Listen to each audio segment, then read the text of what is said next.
இல்ல எனக்கு புரியல. ஏதாச்சும் ஒரு விஷயம் நடக்கணும்னா, ஒவ்வொரு மந்த்ல ஒவ்வொன்னு நடக்கலாம். எனக்கு எல்லாமே ஒரே மந்த்ல நடந்த மாரி தான் இருந்தது.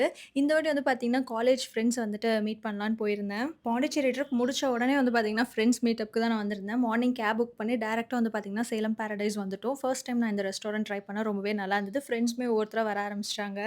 ஸோ கேர்ல்ஸ் கேங் வழக்கமா இல்லாம கொஞ்சம் வேற மாரி தான் இருந்தது. இதுல 3 பேர் மேரிட், 3 பேர் அன்மேரிட். ஸோ எந்த மாரி போயிருக்கும்னு கண்டிப்பா நீங்களே கெஸ் பண்ணலாம். இதுல முக்கியமான விஷயம் என்னன்னா, நாங்க மீட் பண்றோம்னாலே நெறைய ஃபோட்டோஸ் தான் வந்து எடுப்போம். இந்த வாட்டி நாங்க ஒரு ஃபோட்டோ கூட எடுக்கல. அது ஏனோ எங்களுக்கு தெரியல. அண்ட் காஸ்டியூம் வந்து நெறைய பேர் கேட்பீங்க. நான் இந்த டாப் வந்து மேக்ஸ்ல வாங்குனேன். பெல்ட் வந்துட்டு நான் பாண்டிச்சேரியில வாங்குனேன். எங்கேயா நம்ம வெளிய போம்போது பார்த்து, பார்த்து அரேஞ்ச் பண்ணுவோம். அப்பலாம் எதுவுமே சாட்டிஸ்ஃபைட் ஆகாது. சும்மா ரேண்டமா ஒரு டாப், ஒரு பெல்ட் எடுத்து மேட்ச் பண்ணி ஒரு சாண்டல் கலர் ஸ்லிப்பர் மேட்ச் பண்ணேன் அவ்வளோதான். ஒரு கம்ப்ளீட் சாட்டிஸ்ஃபேக்ஷன் எனக்கு பிடிச்சிருந்தது. இந்த அவுட்ஃபிட் பொறுத்தவரையிலும். ஸோ இதுக்கப்புறம் வெயில்ல எங்கேயும் அலைய வேணான்னு சொல்லிட்டு நேரா ஃப்ரெண்டோட வீட்டுக்கே வந்து போயிட்டோம். அங்க உட்காந்து ஜாலியா கதை பேசிட்டு இருந்தோம். ஸோ லிப்ஸ்டிக் கொண்டு போயிருந்தேன். அவங்கவங்க ஷேட்க்கு தகுந்த மாரி வந்து மேட்ச் பண்ணிட்டு இருந்தாங்க. நெக்ஸ்ட் வ்ளாக்ல பார்க்கலாம். பாய்.